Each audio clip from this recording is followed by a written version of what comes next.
So hello everyone, I would like to welcome each one of you to this one-of-a-kind do-along session on generative AI and ChatGPT prompting.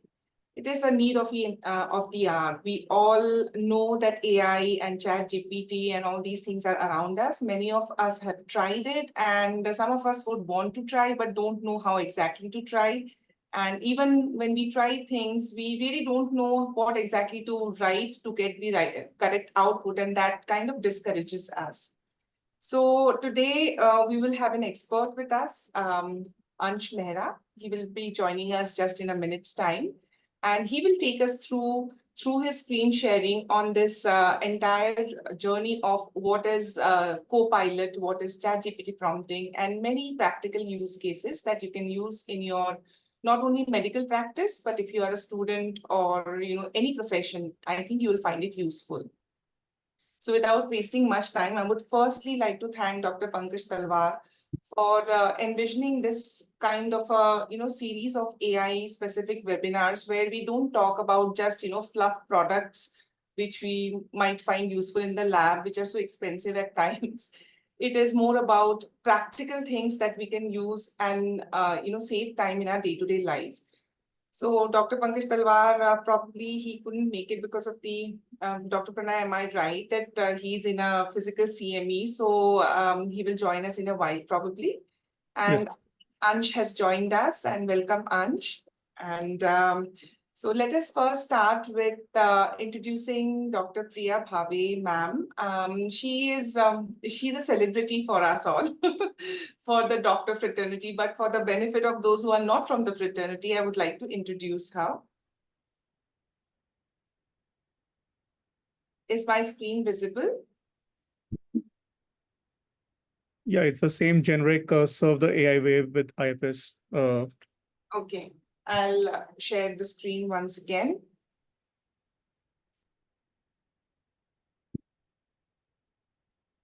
Okay. Is it visible now? Yes, perfect. Okay. There it goes. So Dr. Priya Bhave Chittawar is a consultant and head of Department of Reproductive Medicine at Bansal Hospitals, Bhopal. This is for the benefit of a lot of students who also plan to join this session. I had actually given this out as a flyer to the college, and many of them inquired about it. And she's also an F&B reproductive medicine teacher, faculty, ex-faculty of reproductive medicine. And among all the list of things, I think the most important thing, ma'am, is she's an Ironman triathlete. And I think it's a huge honor for me to be introducing her to the session. I am a huge fan, ma'am. And I would want her to represent the medical advocate. Her role is to tell what she has tried in AI so far in the last 2 years or so. And what problems has she faced while she did that? Is she a pro at it? Has she tried a few things? And is there any pain point that she would want to highlight? And maybe Ansh Mehra, our expert today, can solve that for us. So without wasting much time, I would leave the screen sharing, and I would, ma'am can go ahead and she can explain her views on this. Ma'am, you are on mute. Thank you so much, Joel, for that kind introduction. And I really feel like a noob here today because practically I belong to an older generation, a different generation. So for us, artificial intelligence was not even in our vocabulary as we grew up. The first time that I heard about artificial intelligence and ChatGPT was from none other than Doyle. She mentioned in her lecture, one of the lectures, that she used this prompt in ChatGPT, and that was the first time I heard any medical person talk about it. I have been highly intrigued. It is all over social media, how to use prompts for Instagram, for different things. But personally, I have a very, very limited experience with this. I have used the Krutrim AI app, which is probably the beta version launched by Ola. And I have recently launched a podcast, and I thought I'll try this so that I could get the relevant questions. What should I ask my guest? And to my surprise, whatever little I know, I could get a very decent list of questions, and that actually intrigued me a lot. And then this webinar has come along. Another place where I tried using is when I write my social media posts in Hindi. It becomes little long drawn process because typing in Hindi is not that easy. But I find that most of the apps which I used did not do very well in Hindi, but they did really well when it comes to English. What I also feel is that most of us are able to make out nowadays when the description is written by AI and when it is written by a human being as well. And that I think, and now probably LinkedIn and other platforms also ask us to mention if this is an AI generated post and that sort of a thing. So practically, I'm a beginner and I am here in this webinar with a very beginner's mindset and a very, very curious and very intrigued to know all about him. So over to you, Doyle, so that we can go ahead with the proceedings. Doyle, you're on mute, and before you unmute yourself, I'll have to give it to Dr. Priya ma'am. She is being way too modest. To her credit, she has the use of Apple Vision Pro for the first laparoscope surgery across the world. I think something that we can't even wrap our head around, even envision you have done it. So for you to be saying that it is very premature for you to be adopting AI, I think I won't take that as a yes. So nobody better than you to guide us and share the experience as you have. With that, Doyle, if you would want to introduce Ansh to start our webinar today. Yes, yes, of course. All right, so I'll try to share the screen and then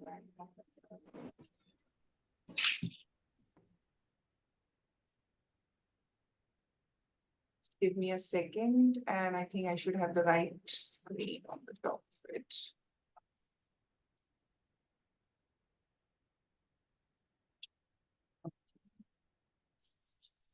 Meanwhile, hello everyone. Hi Ansh, how are you? Hi. Yeah, keep talking while I set up the screen.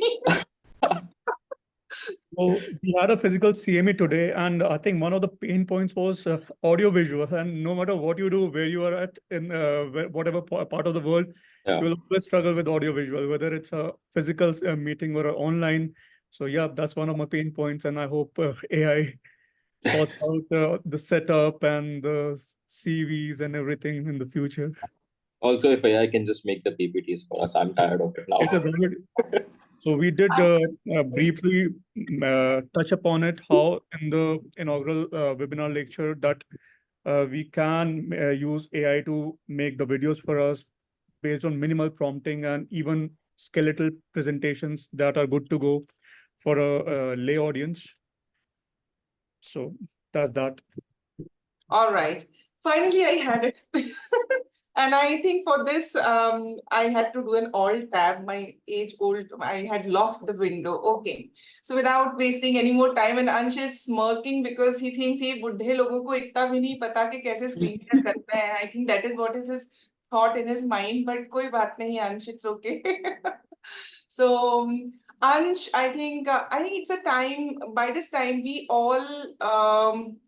we don't need designations or qualifications to qualify us as what we are. That is what Ansh has proven so far. Not that he's not qualified. It's just that his qualification, the biggest qualification is that he runs India's largest YouTube channel for learning UX and AI. For those who don't know what UX is user experience. And that's altogether a different thing that he does a lot of master classes on.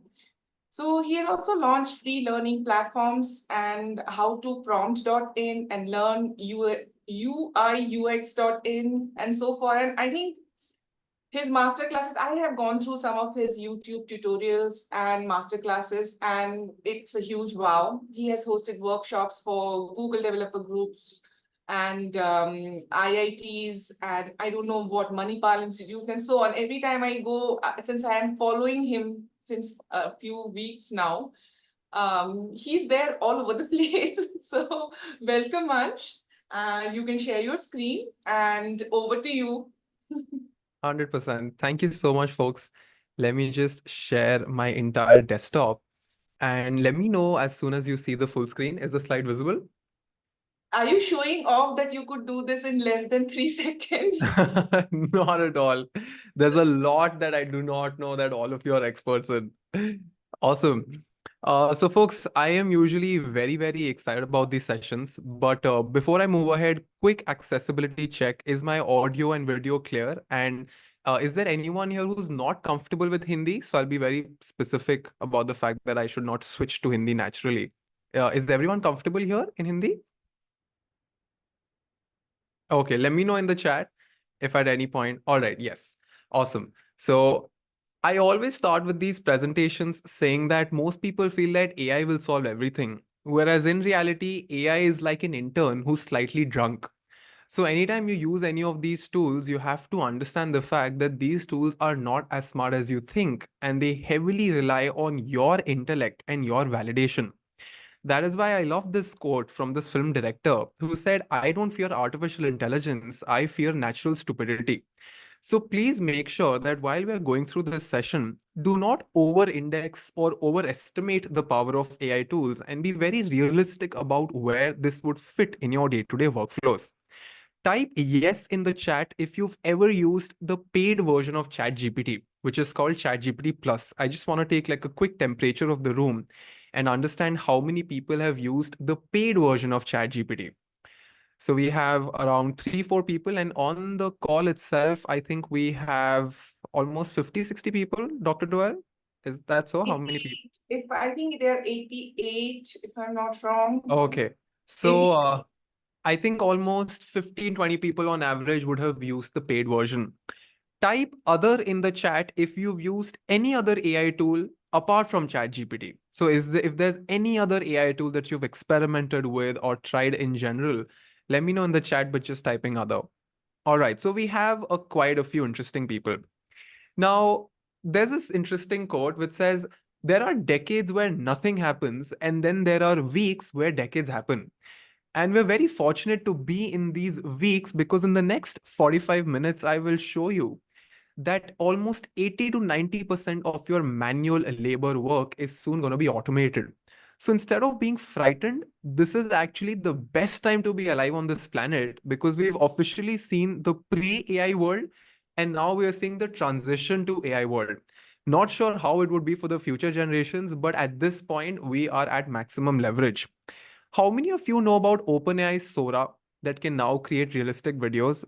By the way, the left video you see right here has been AI generated. So the company who has made ChatGPT, it's called OpenAI.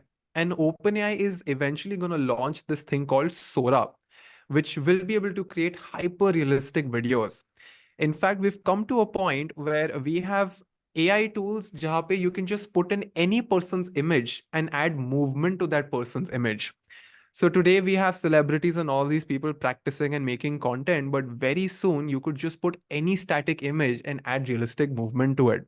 So even though these things are not part of today's agenda, I just wanted to show this to people just to remind them that at this point, the world is moving so fast that it's extremely important for you and your team to stay updated about the first principles. In fact, when Dr. Doyle and I were brainstorming for use cases, she said that a very common use case for us is that we make these flowcharts by paper. Is there a way to quickly convert them into digital flowcharts? 100%, because I took this handwritten sketch and I converted it into a proper flowchart using ChatGPT in less than 3 to 4 seconds. So you can imagine if you were to do this at scale. In fact, if you have any Excel sheet, for example, here we have an Excel sheet of attendance, instead of you going into Excel and figuring out what this Excel sheet is about, all you need to do is ask ChatGPT to analyze all of the data and give you easy to understand results. And we will cover this today as to how you can save your time in analyzing documents and PDFs and websites. Because imagine the number of hours you're spending right now doing all of these mundane tasks. So, folks, my name is Ansh Mehra. As Dr. Doyle said, I train businesses on using AI for boosting their efficiency. We've hosted multiple workshops, including for companies like Microsoft, Intel, and IIT Madras.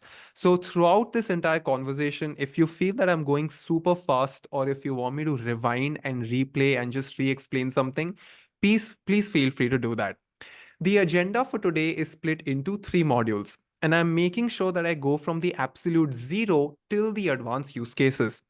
In module number 1, I will teach you what exactly is AI and what is this new world of prompting and prompt engineering. In module 2, I will teach you some very important use cases on tools like ChatGPT, Google Gemini, which is a competitor to ChatGPT, and a bunch of other interesting tools. And of course, no webinar is useful until unless you have some concrete call to actions and resources that you can use once the session has ended. So in the last module, I'll give you the roadmap and the next steps that you and your team can take. With that being said, let's start module number 1, where we actually understand what exactly is this AI and prompt engineering. And before we even understand ChatGPT, before we even understand artificial intelligence, let's think about the fact of what exactly is intelligence. And let me know in the chat if you can take a guess at it. If I were to ask you a very simple question, what is intelligence? When do you call someone intelligent? Can somebody just take a shot at it? And you don't need to be right. But anytime I ask this question to students and teachers, they would say things like, if somebody can read and remember a lot, we call that person intelligent. If a person can think fast, we can call that person intelligent. But then all social media apps also think very fast. A lot of websites also take decisions very quickly. We don't call those things intelligent, right? And if we had to oversimplify intelligence, I can say that if there's a person who lives life, makes mistakes, and learns from her mistakes, and then decides what to do today and tomorrow, we call that person intelligent. If a person lives life, makes mistakes, but does not learn from her mistakes, we would never call that person intelligent. Now, if you live life and learn from the mistakes of other people, then you call that person even more intelligent, because why would you want to make your own mistakes and learn from them? Artificial intelligence is trying to do the same. But AI has no life. It has no human body. So where will it have its own experiences? So it heavily relies on the training data we feed into this AI. Imagine AI as a box, and this box can only do two things. It can read and form patterns. Right now, every single AI tool out there, whether it's ChatGPT or Gemini or Perplexity, all of these tools are running on training data. They've just read whatever these companies have uploaded into it, and they're trying to form patterns. But you and I both know that whatever information that we have on the internet and in books is not the accurate representation of how the world works. Am I right? You can let me know in the chat section if there's anyone who feels that the internet data is the accurate representation of how the world works, because I personally know there's a huge delta. And that is why the way these AI tools see the world is very skewed. It's very flawed. It's very incomplete. And that is where we as human beings come into the picture. Now, the most basic fundamentals of AI tools is the entire principle of prompting. The screenshot that you see right now is from ChatGPT, which is the most popular AI tool out there in the market. And at the very bottom of ChatGPT, there's this input field where it says message ChatGPT. Now, anytime I say the word message, I'm going to use a new word, and I will call this message as a prompt. So that is the first word we will learn for today. When I say I am prompting XYZ tool, it's nothing very technical. It is just me writing a message. And why is it even called a prompt? And what is the difference between a prompt and a message? A message is something that you send some as a very casual thing. But inside a prompt, you specifically write what do you want and what are you expecting. And we will have live demos for it. But before I show you the live demos, let me make this very clear that to get good results, you will need the Pro plan, which is a paid plan on ChatGPT. And it is costing around $20 per month, which converts to 1800 rupees per month. My recommendation to you would be to first use the free plan for 1 month. And after you have gained some expertise, after you truly feel that this is useful, 100% invest in the Pro plan, because the results are significantly different. Now, there's a very big misconception in the market about AI. People feel that you can just blindly trust whatever it says. But as of this month, 2024, you cannot blindly trust AI results and just outsource all of your work. And yes, with taxes, it would come to 23.4. If I had to oversimplify the way human beings work with AI, it would currently look like this. On the very top, it is the human being who thinks about the problem and recognizes what the problem is and prioritizes which problem to solve first. Once the human being has identified and defined the problem, the human being prompts a relevant AI tool. And when I say prompt, it is just the human's ability to give context. And you will understand in just 5 minutes that prompting is nothing but your ability to set context and add constraints. Once you give a prompt to an AI tool, the AI tool gives you a result. And by default, that result is terrible. You can never use it. So it is the human being's responsibility to number one, validate that result, and number two, build on top of that result. And once the human being has built on top of that result, it is the human being who delivers. Now, let's keep all the negative media narrative aside. Take a look at this flowchart. Do you really feel that AI has a bigger role in this? Because it starts with a human, it heavily relies on the human's ability to set the context, it relies on the human ability to validate, and in the end, it is the human who delivers. Because people buy from people, humans trust humans. And that is a very important distinction that we need to have. Now, the question that everybody has is that, Ansh, how do we decide whether we will be replaced or not? And what all things will AI replace? Before we answer that, let's just become a bit more self aware of how our day to day work looks like. See, your entire day to day work is split into two categories, one is execution and one is ideation. Execution means you have a bunch of things that you do every single day, there is no innovation in it. For example, opening emails, summarizing reports, replying to emails, collecting your bills. There's a prescription for all of these tasks. But then on the other hand, there are some things that require a lot of problem solving. Every case is different and there is no prescription for it. All of these unique things come under ideation. For a very long time, people were paid just for execution. So if you knew a very specific skill and if you knew how to follow simple orders, you were still getting paid. But moving forward, the value of execution will go down and the value of ideation or problem solving or the ability to think clearly will go up and up. And that is very exciting. But again, I keep reminding people that this flowchart relies heavily on your ability to validate. And think about it. If you do not know your subject well, if you do not know the first principles and the basics of your subject, would you ever be smart enough to validate the result that AI gives you? So the misconception people have in the market is that, oh, now we no longer need to read or become an expert. I'll just put something in AI and I'll get a great result. No. If you don't know your subject, whatever shitty stuff AI throws at you will look genius to you. So it has become even more important for human beings to step up and become better so that when AI gives you a stupid result, you're smart enough to validate it. So would companies start firing everyone? No. Companies will start expecting more. Are jobs going away? No. Jobs are getting redefined. And as professionals, it is our own responsibility to evolve for this new definition. I love this meme. It said humans are hooked while the machines are learning. And it is so ironical because at this point, your social media accounts and websites know more about you than your partners. And while we have stopped learning, these robots are learning day and night. And it is high time that we turn the tables and get back to learning faster than ever. So, a lot of people will tell you what AI can do. In my opinion, it's equally important to understand what AI cannot do.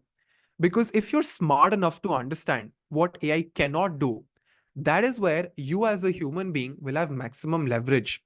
So when you're leading your team as the CEO, as a leader, you need to have enough intelligence to figure out that this is a task for AI and this is a task for a human being. If you give AI a task that is meant for a human being, you're screwed. And vice versa, if you give a human being a stupid task that can be automated with AI, you're just wasting time and money. So I usually say this in Hindi and translate this for people who are English speakers. But instead of saying कि हम 20 लोगों से 20 लोगों का output कराएंगे, today it is 20 लोगों से 100 लोगों का आउटपुट कराएंगे. which means that if you're expecting 20 people to do 20 people worth of output, you're losing out. Because with these AI tools, you can get 100 people worth of output from the same number of team members, and they will just become better and better if they start early. So let's just use ChatGPT for creating basic flowcharts, because this is the easiest use case that we can cover. So what I'm going to do is I'm going to go and let me just open this plugin so that you can see my cursor. And this is how ChatGPT looks like. On the very top left corner, if I click here, I have a bunch of different models. Now, model is just a technical word for versions. If you're on the free version of ChatGPT, you have access to GPT 3.5. If you buy the Plus plan, you will have access to GPT-4 and GPT-4o. Now, what is the difference between 4 and 4o? This O stands for Omni model, which basically means that it can read images, it can read text, it can do a lot more. It not just relies on text in general. So I will switch to 4o, but whatever that I'm doing, you can do it on any model as well. The difference here is that 4o gives really incredible results. Now, what I'm going to do is I'm going to upload from my computer a file, and I'm just going to show you the example that I showed you at the very beginning. So here we have a graph right here.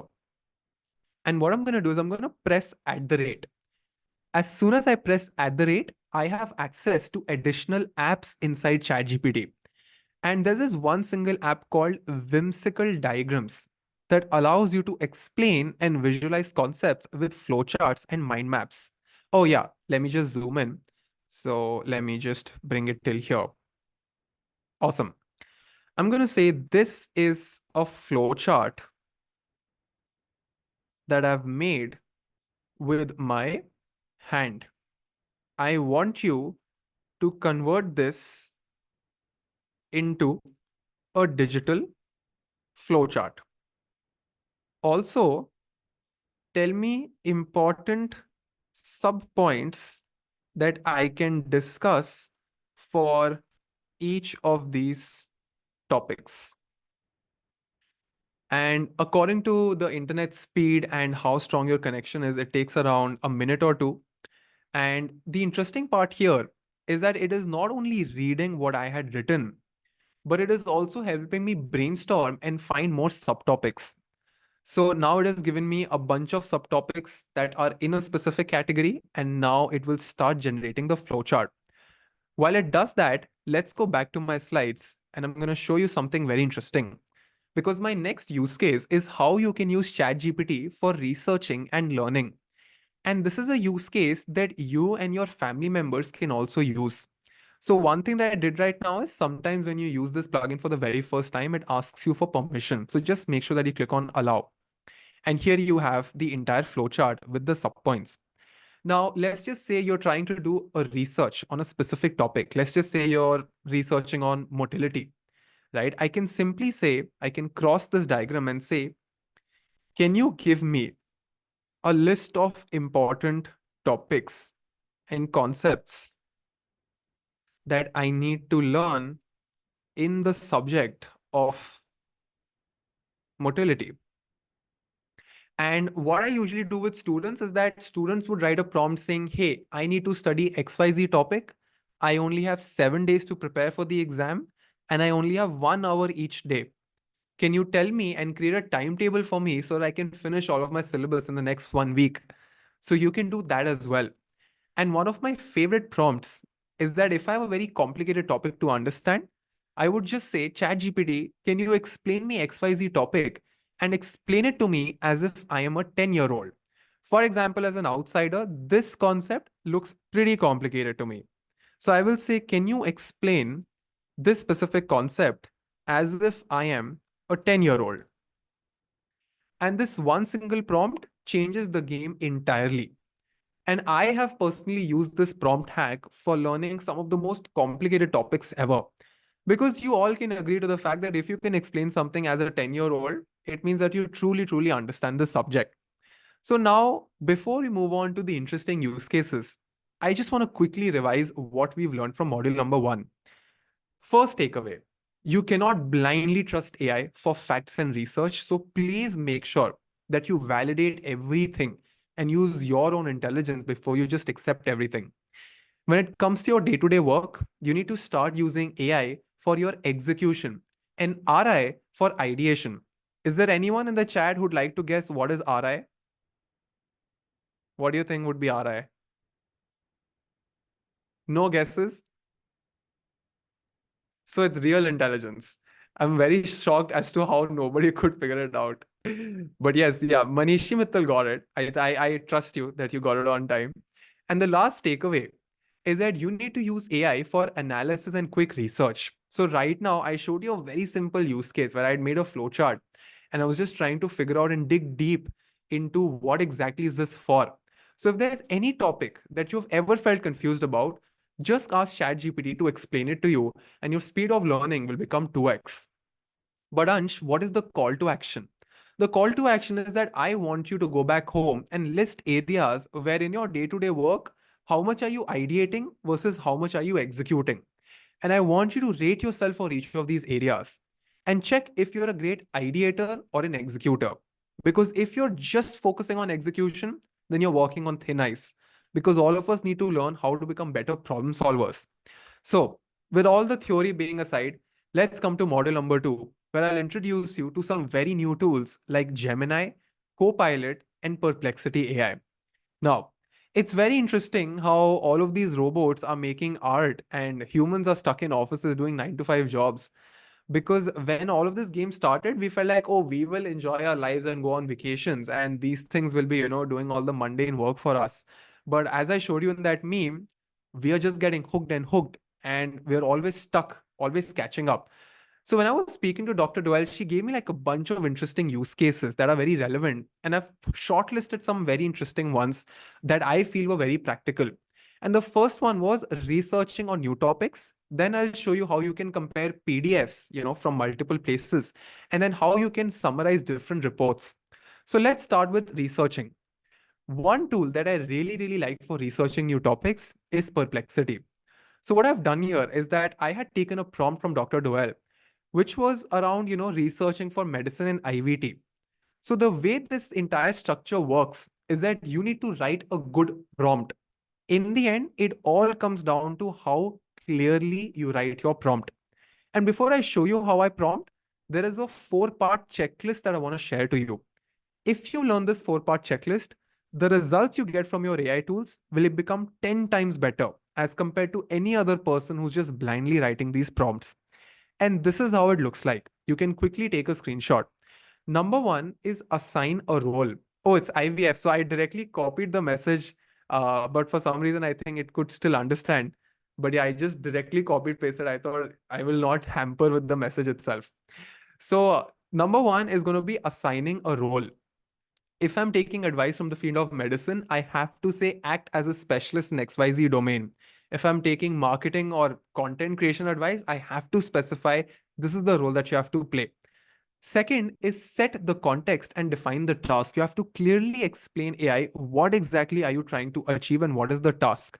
Step number 3 is to set the constraints, which means that if you want 5 points or 6 bullet points, or if you want short answers, you need to explicitly call that out. And in the end, you need to set expectations. And what do I mean by that? You'll understand it in just 4 to 5 minutes. So I know that I made a mistake here, but mostly this was the prompt. I said, I want you to act as an expert in medicine and IVT. And even if I wrote this wrong, I'm pretty sure that it could understand that it's IVF. And then I have set a task that is there a relationship between X and Y subject. And then at the very end, I'm saying, give me important bullet points along with updated, reliable research paper links to read more. Now I copied pasted this prompt and I've posted it everywhere. By the way, if you're ever interested in learning prompt engineering in general, there's a list of almost hundreds of prompts across different domains that I have released for free in my ebook. So if you were to scan this QR code, you will be redirected to the basics of prompt engineering ebook. Now, let me show you how the same prompt worked across different tools so that you also practically see how they work. First of all, what I'll do is I'll copy this exact same prompt and I'll go to this tool called Perplexity. So this is called perplexity.ai. And in my opinion, this is the best tool out there when it comes to academic research. So I will do Command V. And then Here you have two options. One is you can either attach external files or you can focus in a specific subject. By default, it searches all across the internet. But if I say that I want results that are only released in papers, I will simply select academic. And then I will press on this icon right here.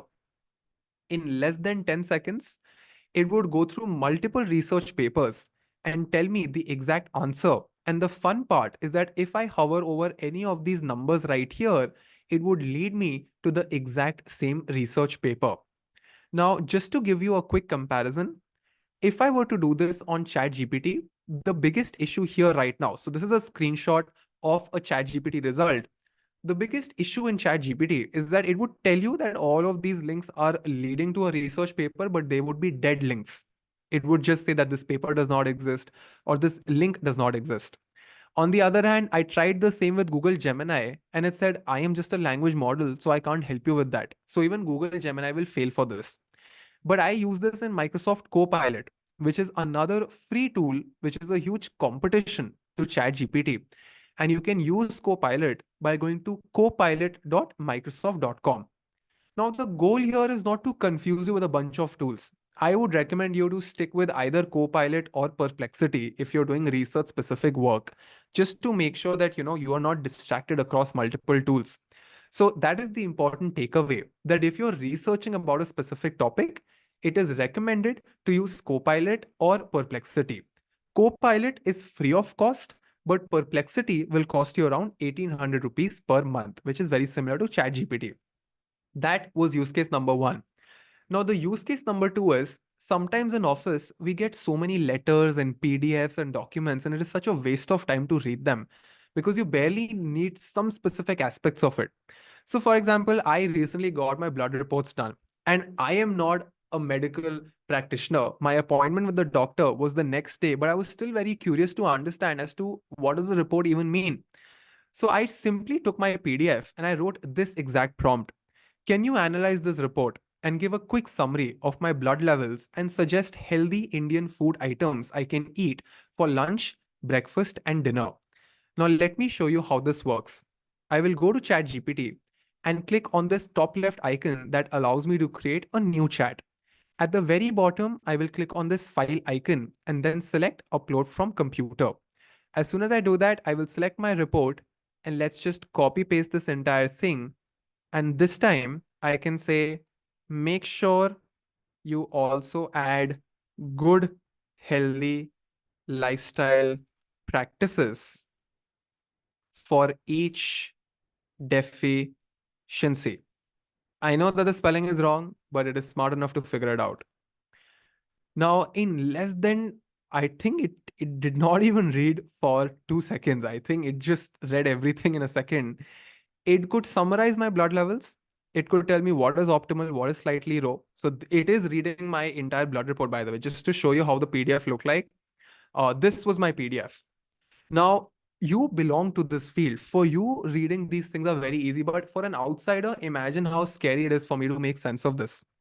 And after it has gone through all of my content, it is now giving me dietary suggestions for breakfast, lunch, and dinner and healthy lifestyle practices. But folks, one very, very important thing, and I keep telling this to people again and again, that no matter what this tool gives you, it is our responsibility to be smart enough and to validate and then build on top of that result. So it is not a replacement, it is a co-pilot. And that difference needs to be very, very clear. So in this entire module, we will be unlocking certain takeaways. And we've just unlocked our first takeaway from module number 2, is that moving forward, eventually you will be paid for setting context, adding constraints, and validating AI outputs. So there will be a set of people who will just live their life without AI tools. That's okay. If they want to move slow, completely their choice. But for companies who adopt AI and move fast, eventually you will be paid for doing all of these things. So apart from your daily day-to-day work, if you want more leverage, you need to learn how to set context and validate these outputs. Now, the third use case was very interesting for me. So I had asked Dr. Doyle to give me a bunch of sample reports. And I said that let's check if ChatGPT can analyze those reports. So I had one report of an ultrasound. I had one for an AMH, which was blood hormonal value. And then we had a report for semen analysis. And this is the exact image that I got. So assume that somebody just WhatsApped you these images, right? Like terrible quality images. It's not even a professional scan.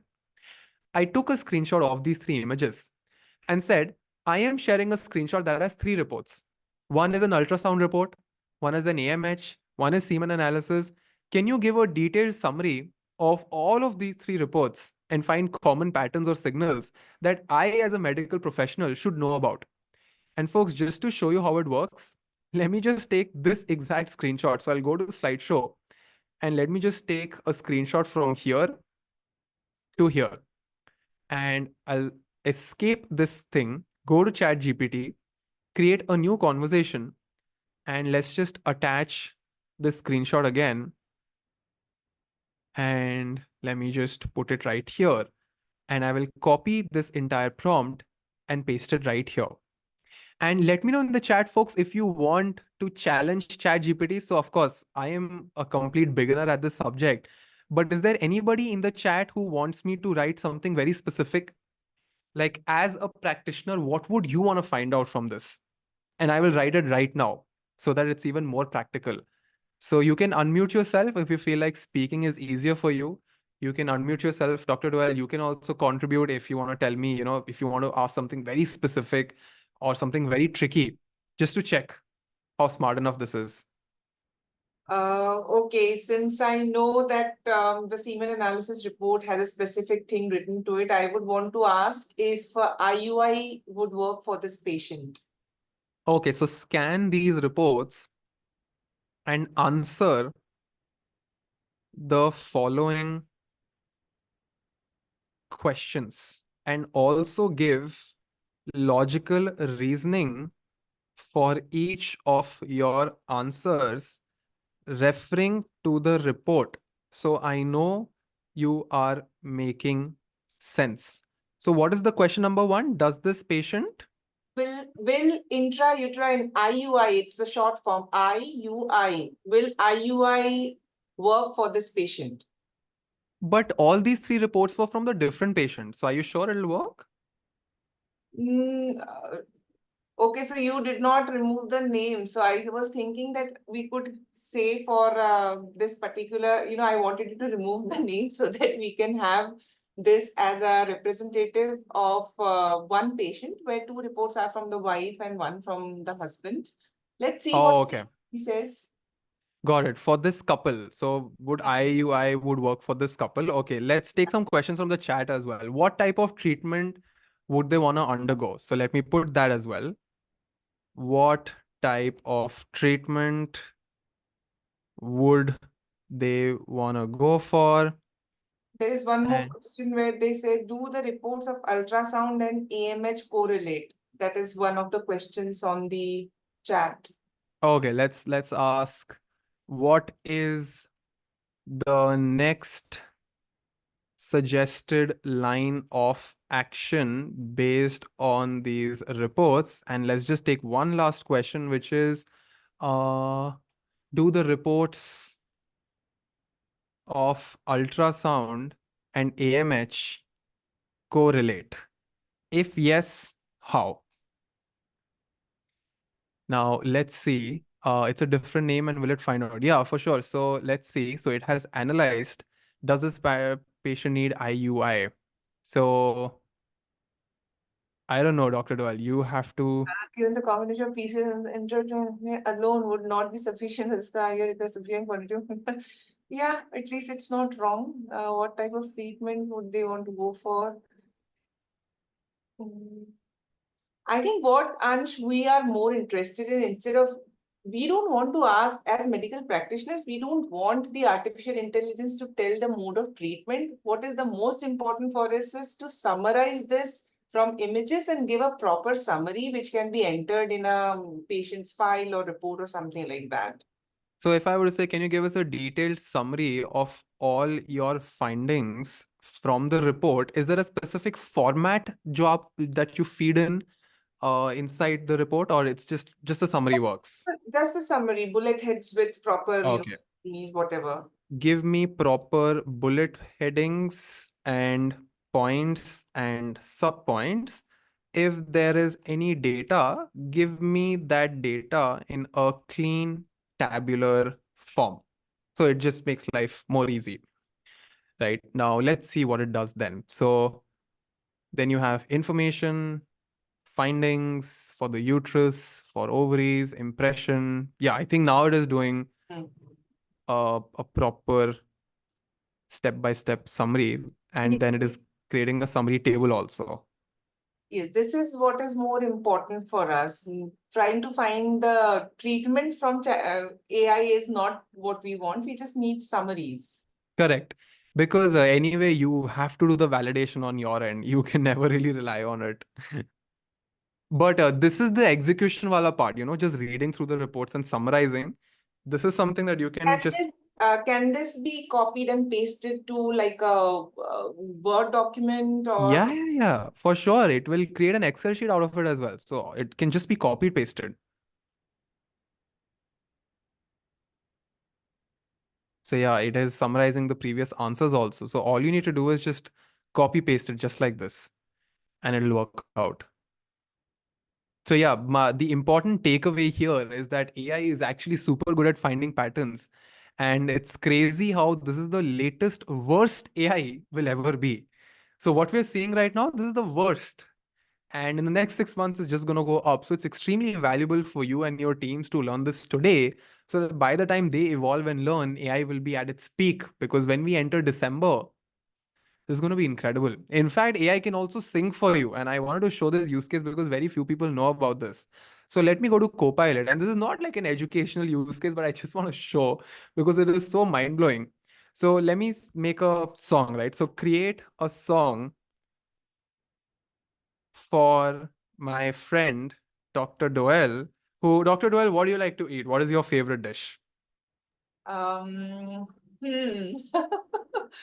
I think khichdi. Khichdi is my favorite dish. Awesome. Who likes to eat khichdi? And what field are you in? Like, is it like what would be your profession? The exact profession? Like even as a doctor, like what do you specialize in? Embryologist. Yes, I'm an embryologist. Who specializes in embryology? Is that correct? It's embryology. Okay. So now check what happens. I'll just zoom this in. So right now what I've done is I have enabled this plugin called Suno plugin. And you will be shocked to see that Copilot will now actually create a song for us. So the way it works is that for the first step, it would write lyrics for you. So it is using the plugin right now. When it says using Suno plugin, it means that it's sort of thinking about the lyrics. And while it creates the song, our last important takeaway from module 2 is that it's extremely important to make sure that you are evolving with time because the tools are also changing every 3 months. Like I am in the subject and I'm telling you, after every 3 months, I'm like, oh, it can do this, it can do that as well, it can do that as well. So the quicker you enter this, the easier it would be for you to catch up. And just to quickly revise everything we learned in module number 2, number 1 was that you can now use AI to research on new topics and analyze PDFs. So just as how I was uploading my images and flowcharts, you can upload multiple PDFs and ask ChatGPT to compare between them or find patterns between them. A good prompt has good context, constraints, and expectations. So anytime you're writing something, ask yourself, have I given enough context, constraints, and set the expectation? And most importantly, you need to pick the right AI tool for your use cases. So as I told you, if you're using ChatGPT for research through the internet, that's wrong. You go to Copilot or Perplexity for that. But if you're trying to make flowcharts and if you're trying to, make something creative or if you want like summarizations, then ChatGPT is the good tool. And that either comes from training or from experience. So here we have the lyrics and the song as well. So it has created like 3 verses that, so it has automatically assumed that it's for a boy. I should have mentioned. So that is my wrong contexting in the prompt. But let me just play the music for you and you'll be shocked. Can you hear it? No, not actually. Let me actually switch the mic to internal microphone and then you'll be able to hear it. Is it audible? Yes, it's audible. It's so good you can't resist.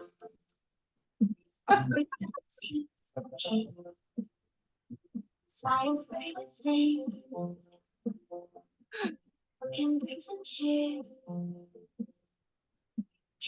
Like a Korean version, I guess. Yeah. No, and the crazy part here is that they are introducing multiple languages. So the Suno paid plugin allows you to create music in Punjabi, Marathi, Tamil, and you can create like Desi songs as well. So it's absolutely mind-blowing the speed at which this thing is growing. Dr. Now, Pranak, you should ask Dr. Talwar to make use of this and create a jingle for IFS, probably. That would be good. you should, you Very should. It is pretty shocking. And before we move this session, folks, just a few minutes so that I give you the next steps. So that with that we start module number 3. As to Ansh, you've given us all of these things, but what exactly is the roadmap? Folks, most importantly, never blindly accept and follow what either I say or any other AI tool says. So you need to figure out what is working out for your specific use case, and that will only come from hands-on experience. See, these things are very easy. That is the entire game of AI. You no longer need to be an engineer or a scientist or a mathematician to use AI. It literally works as if you are chatting with your friends. So right now, the entry barrier is extremely low. And instead of you focusing on your ability to learn on tools and softwares and spending money on courses, right now you need to double down on your ability to think, stitch things together, and just be better at selling in general. And when I say selling, I just mean like being a better communicator. Because moving forward, your ability to write clearly and speak clearly will matter a lot. Because prompting is nothing but your ability to ask for the right things, which is actually a very tricky skill. And one more highly underrated area, even though I don't have to talk about this here, but I keep mentioning this in every single session, that make sure you focus on your mental and physical health, because the more these tools and apps become powerful, the lazier and less exercise we will have. So it will take a big toll on people's mental agility and physical agility, because we don't want to become lazy just because these tools are becoming sharper and sharper. And there are a bunch of QR codes that I have. So if you have your phone in front of you, you can open up your camera and you can just scan these QR codes to get all of these free resources, because we had very limited time today. So this is my Instagram. I regularly post about top AI tools. We do weekly updates on what is happening in the world of AI, so that you don't have to waste time reading these AI articles. Every week I summarize every big thing that has happened. So this is what Instagram. But I know a lot of people are not on Instagram. So now we've launched our own YouTube playlist. So on our YouTube, I dig really deep into how exactly ChatGPT works, because Dr. Doyle told me that I would have 60 minutes and it's very difficult to crunch everything in 60 minutes. So I've just shown you what all is possible. But if you ever want to upskill yourself, my YouTube channel is everything for free. We've also launched a free learning platform called howtoprompt.in that has multiple free resources and documentations. If you have someone in your family or if your children want to pursue this as a proper thing, they can always get started for free. We've been training companies all around the world. So I understand the fact that even as a leader, it becomes very difficult to train your team. So if any of you are interested about upskilling your team in general, you can always reach out, because we not only teach AI, but we teach productivity tools to your team like Notion and Todoist and Structured, that helps you keep a track of all the crazy chaos that goes on in your company, so that you focus more on productivity and less on managing tasks and just managing time. And there were so many use cases that we do cover in our actual trainings, how to plan your travel and tickets, because I know you travel a lot. So how do you save time in just getting the best tickets and best hotel prices? How do you design invites and proposals? How do you create presentations? How do you use AI in writing research papers? And how do you write it in a way where the plagiarism checker cannot find you? And how do you sort of use AI for your first draft and not your last draft? So there is a lot more. So if you ever want us to upskill your team, we have like a 2-day extensive AI training bootcamp. And this is my team's number, or you can always email me. I'll put my email here as well. It's admin@anshmehra.com. I only reply to my emails. It is not AI. So you can always expect authentic human replies from me anytime you email your doubts. With that being said, that is the end of today's session. And I hope this made some sense. And now we can have the floor for questions.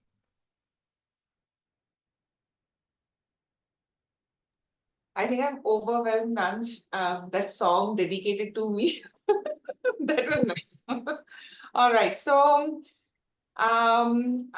it's overwhelming. I think I'm rewinding everything that I saw, and I was so interested. The first thing I want to do is get on to a paid version of GPT-4. Yeah. So, But why everyone's camera is off? I hope they are still awake because I can barely see people. So folks, if you can switch on your camera, it's almost like talking to AI if it's just your DP. yeah, if you could find attendants, AI attendants, that would be the next good thing. All right. So today, I think now that we have finished through briefly rushed through whatever we had to show, due to we wanted to do 1 hour because we don't want to keep everybody occupied in the evening for with a 2 hour long session. So I would hand over the session now to Prateek, who should for me, he's an AI critic. He uses a lot of AI tools. And Prateek, over to you and do share your experiences, your pain points, if any, with whatever you just saw. So And on the even yeah, sorry, Ansh, yeah, go on. I know that Priya ma'am has also been using a lot of AI tools, so I would love to hear her feedback as well. Yeah. So on the offset, when I reached out to Ansh for this, he was already up. I was like, listen, we as doctors, we don't know a lot of AI. Can you please just come and help us? And he was like, yeah, I'll come and do it. Thank you for just, coming and sharing your Of expertise with course, us. of So, course.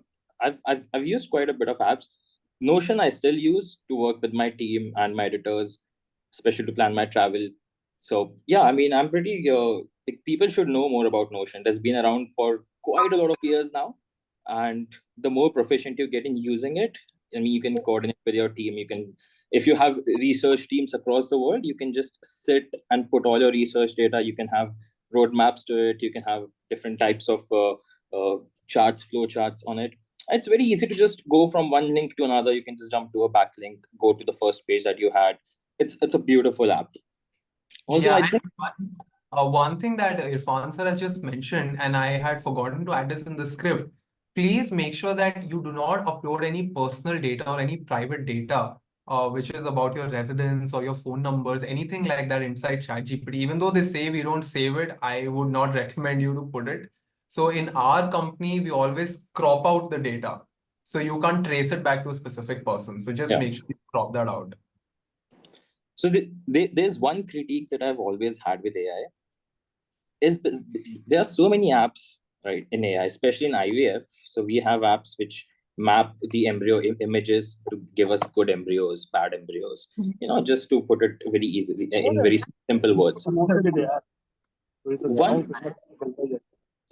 yeah. So one of the major problems that I have with AI is the bias that comes with this. I mean, because there are so many apps, the amount of data you'd feed would be different for every app, and that becomes very difficult to standardize it, especially in medical practice. Correct. 100%. There is a lot of bias involved. Yeah. And if I may, I think what I actually it gets on my nerves when I hear the word realm and what else? The same typical word and a comma after the and in every. Yeah. I can tell that's an AI generated. So, and I keep on telling, please rewrite this without using these words, underscore. And so some words it just typically uses all the time. I wish I could train it to not use it, even if I tell.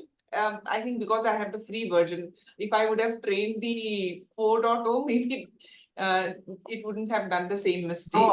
But one very important thing to note here is that you use AI for your first draft and you then build on top of Yeah. it. Right, right. Use it for your last draft, then you're in problem. Yes, of course. Most journals require declaration of generative AI. I'm just Correct. checking if we have any questions. What is the I have one question while you go through the chat. okay? Who will take the responsibility should AI give us a wrong data? Should the hospital take it or should the AI take it? That's the big ethical question every professional Yeah. now has. That if AI makes a mistake, whose fault is it? Is it the prompter's Yeah. fault or the AI's fault? I think that's why Data's you fault. need to validate it. Yeah. I think it is a training data's fault. I think with everything else, if you are to ask a medical legal expert, it'll come under the subjudice of vicarious liability, vicarious responsibility. So, like Yeah. being hospital owners, even if you're not taking care of the patient, eventually everything trickles down to you. So, Yeah. I think it'll be the prompter. Yeah, Yeah, for sure. That is why validation is the most important step. true. I think Dr. Priya can just explain her use of AI, and recently used the Apple Pro in her surgeries. I would like to know And more I've been about that. seeing those surgery videos. So I bought the Apple Vision Pro, and Okay, wow. Yeah, it's so I just think insane. we would like to hear more about that from Dr. Priya.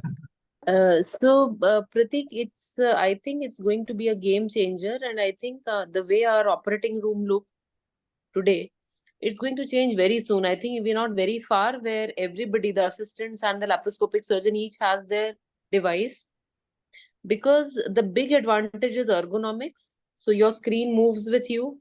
You can bring it closer, you can bring it farther. So you're not tied to that one screen, and everybody is not turning and twisting, to see that image on the screen.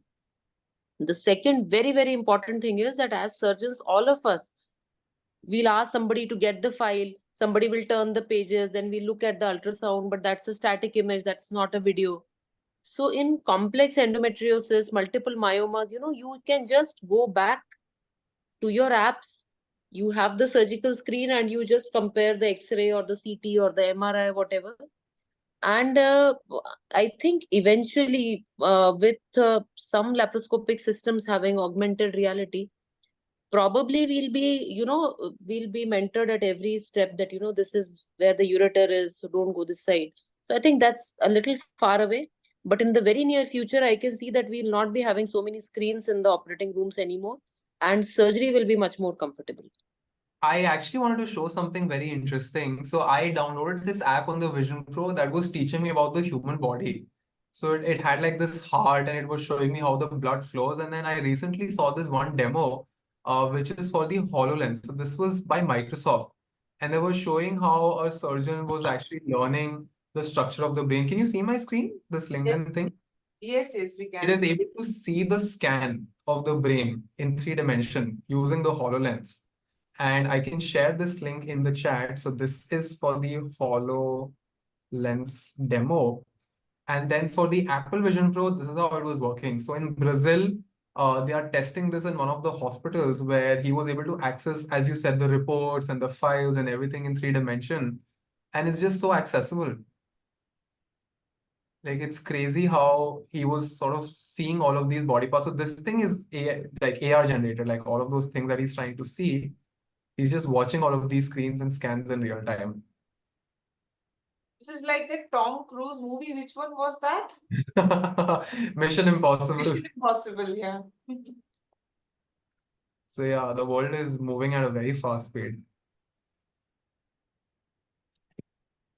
I think there was this one question. Can it help with exam preparation also? Which app is best for that? Perplexity question mark. So when you say exam prep, there are 3 steps in that. One is researching, second is shortlisting what topics are the most important for you, and third is testing yourself on whatever you've learned. So when it comes to research, you can use Perplexity because that gives you updated information. But if you want AI to make a timetable for you, to give you important topics and to test you, you can use any tool you want. I feel ChatGPT does a very good job at testing. So I would say that I've studied the syllabus. Now you quiz me, you ask me questions and rate me. So ChatGPT does a very good job at that. Okay, I think I'm going to use this for my children for social studies exam. Thank you so much, Ansh. Thank you, everyone. I think I'm always in awe of what all AI can do. And I was actually skeptical about what kind of diagrams would it draw. I really wanted some tool which could easily convert hand-drawn things to digital form so that they can be part of a presentation. So I think I am in for buying. The next thing is I'm going to upgrade myself to ChatGPT 4 very soon. And yeah, it's like a sea out there. Honestly, I feel lost.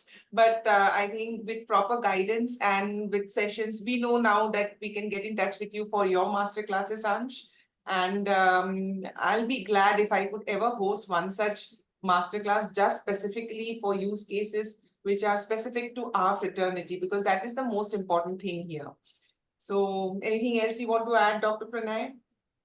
No, I think, Doyle, I speak for all of us collectively that we are still taking our jaws from the floor. I mean, I'm overwhelmed. I think that's the emotion most of us are feeling because there's so much to be explored, and today was just a glimpse. My thanks would not be complete without thanking you, Doyle, because you're the one who stitched all of this together to get the best expert that we could have had. And I'm pretty sure all the delegates would agree that we had a ball of a time today. Ansh, Dr. Priya ma'am, Prateek, and Doyle, you, again, I thank you profusely for putting this together. And I'm pretty sure we are going to have a lot of rewatches of this, the link that we'll share. So thank you all. Doyle. Before everyone moves away, just a quick reminder, we are doing this for 4 more Thursdays once a month. So 27th June is our next date. And on that, we are going to cover content creation, image creation, and all that using AI. So just a brief on that. All right. Thank you, everyone. Thank you, Ansh. Thank you, Priya ma'am. Thank you Bye. everyone for joining. Thank you so much for coming. Bye-bye. Thank you. Bye-bye.